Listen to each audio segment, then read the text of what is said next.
Henry's famous speech to the Second Virginia Convention, in which he declared very well-known, very famous words, "Give me liberty or give me death." Has anyone heard the phrase? I think most of you have.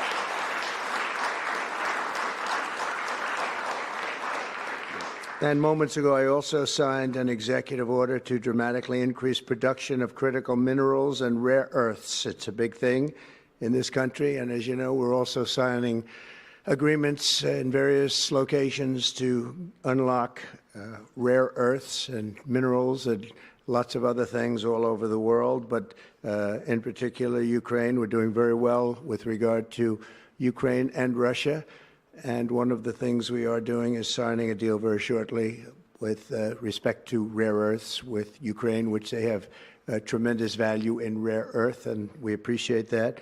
And we spoke yesterday with, as you know, President Putin and President Zelensky, and we would love to see that come to an end, and I think we're doing pretty well in that regard. So hopefully we could save thousands of people a week from dying. That's what it's all about. They're dying so unnecessarily, and I believe we'll get it done. We'll see what happens, but I believe we'll get it done.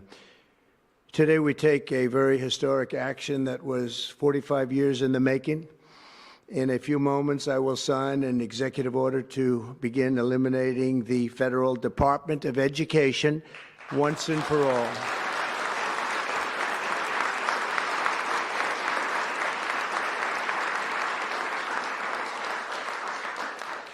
And it sounds strange, doesn't it? Department of Education, we're going to eliminate it, and everybody knows it's right.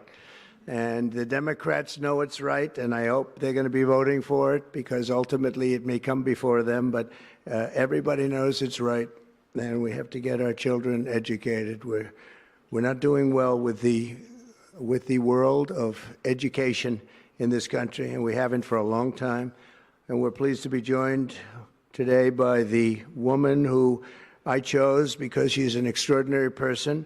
And hopefully she will be our last Secretary of Education, Linda McMahon. Linda, thank you. Thank you very much. That's another interesting statement. It's an interesting opening, right? But it's true, and it's been amazing how popular this has been. I tell people that this is what I'm doing today, and they say, "Oh, it's about time." Everybody says it. Republicans and Democrats have said it. They're all saying it. Also with us are some terrific people. Governors Greg Abbott. Greg, thank you very much. Governor Ron DeSantis, thank you very much, Ron. Mike Braun, congratulations on your victory, Mike. That was a big one. Mike DeWine, thank you very much, Mike. Jeff Landry. Jeff, thank you very much, Jeff. Bill Lee, thank you. Governors, all governors. Brad Little. Brad, thank you very much. Where are you, Brad? Hi, Brad. Jim Pilan, thank you very much, Jim. And Kim Reynolds. These are all people very interested in education. And I even see Dan Patrick over there, my friend Dan Patrick. We're joined also by Representatives Tim Walberg and Virginia Fox, Rick Allen, Michael Rulli, and again, Dan Patrick. Thank you very much, Dan. You've been a great friend of ours. And State Attorneys General Ken Paxton. Ken, I see you there. Andrew Bailey. Andrew, what a job you've done, Andrew. You have some good cases going. You've done a great job. Thank you very much. And co-founder of Moms for Liberty, Tiffany Justice. She's been a hard worker. Thank you. Thank you, Tiffany. When President Carter created the Federal Education Department in 1979, it was opposed by members of his own cabinet, as well as the American Federation of Teachers, the New York Times editorial board, and the famed Democrat Senator Daniel Patrick Moynihan. History has proven them right, absolutely right. After 45 years, the United States spends more money on education by far than any other country. and spends likewise by far more money per pupil than any country, and it's not even close, but yet we rank near the bottom of the list in terms of success. It's an amazing stat. Those are two stats you don't want. The most money spent per pupil, and you're at the bottom of the list. And that's where we are, like it or not, and we've been there for a long time. 70% of 8th graders are not proficient in either reading or in math, 70%. 40% of 4th graders lack even basic reading skills, can't read. Students in our public elementary and middle schools score worse in reading today than when the department opened by a lot. In Baltimore, 40% of the high schools have zero.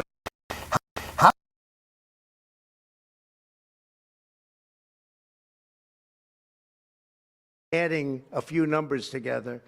Despite these breathtaking failures, the department's discretionary budget has exploded by 600% in a very short period of time, and it employs bureaucrats in buildings all over Washington, D.C. And as a former real estate person, I will tell you, I ride through the streets of Washington and it says Department of Education, Department of Education. I said, how do you fill those buildings? It's crazy what's happened over the years. I'm pleased to report that after offering these federal employees 2 generous buyout options, and they were very generous, and they're good people, but they were very generous. My administration has initiated a reduction in force, and we're already cutting numbers that were really surprising to a lot that we were able to do it so successfully.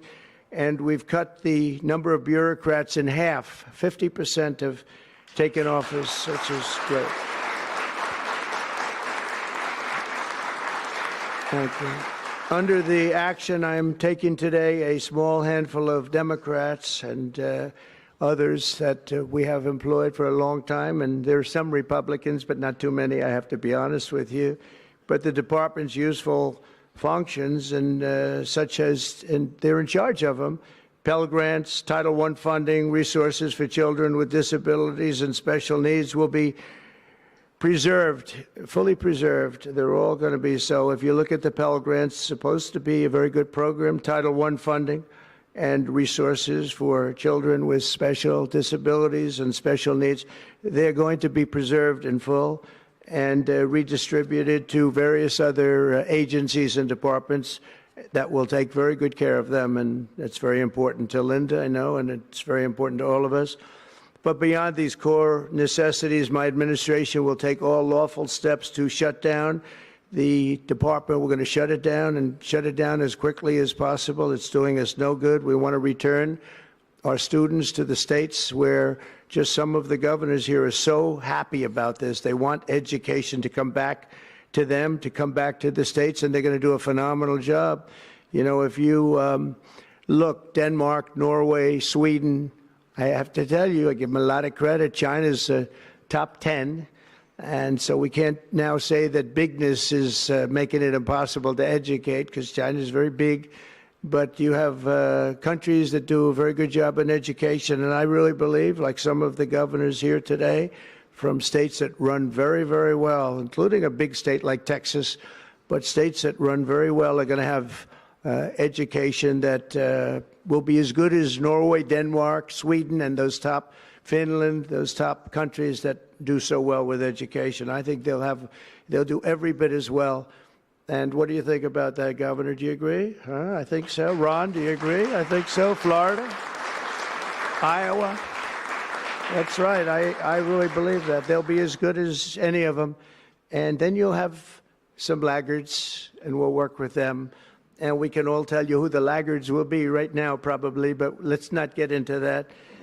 But we'll work with them, and we're going to make them, they'll do a job. I think they'll do a job, and they'll go to sections of the state. For instance, New York, you'll have a Manhattan, and you'll have a Suffolk County, and you'll have Nassau County, and you'll have Westchester County. You'll do 4 or 5 or 6 of them. You have upstate New York, and those counties, I think, are going to do very well. And I think ultimately Manhattan should do very well. But we'll break it down into sections, and I think it'll be really, really good. And they're going to be probably the tougher ones, but I think they have a chance to do really well.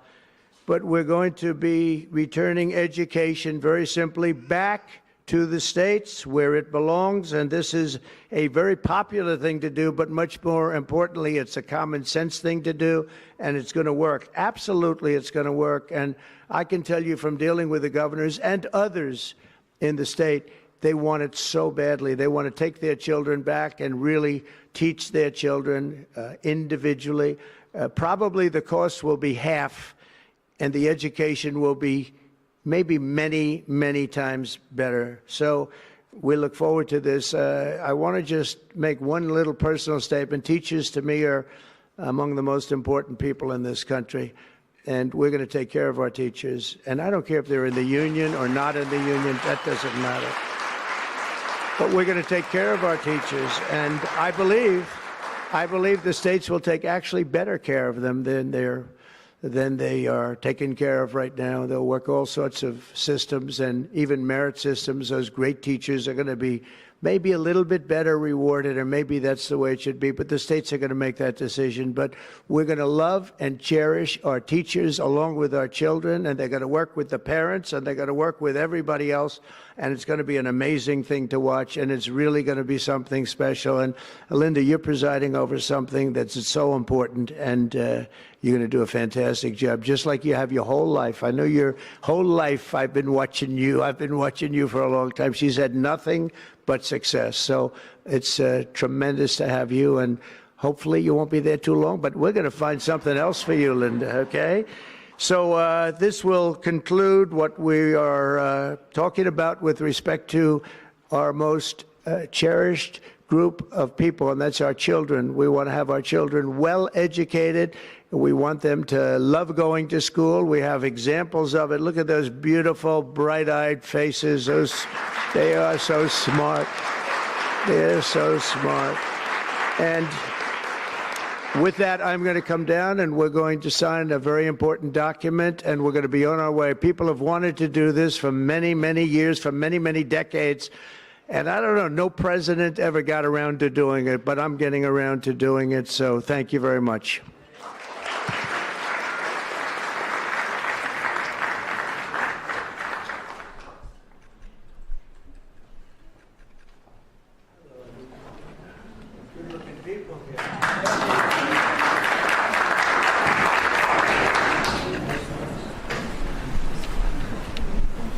Should I do this?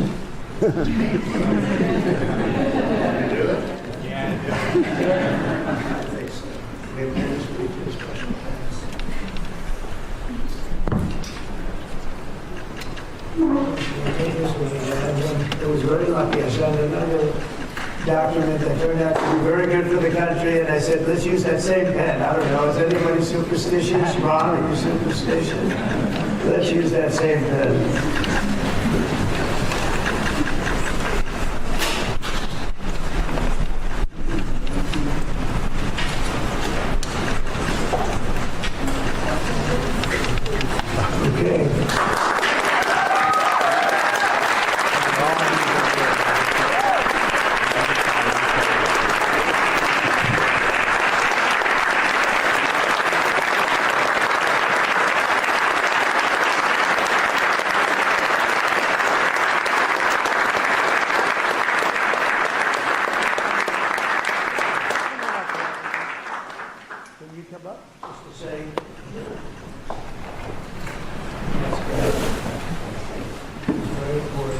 Big factory here. Good luck.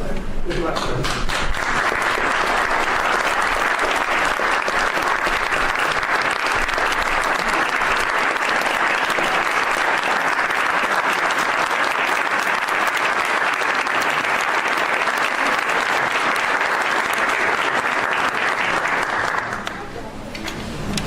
Thank you, everybody. Thank you.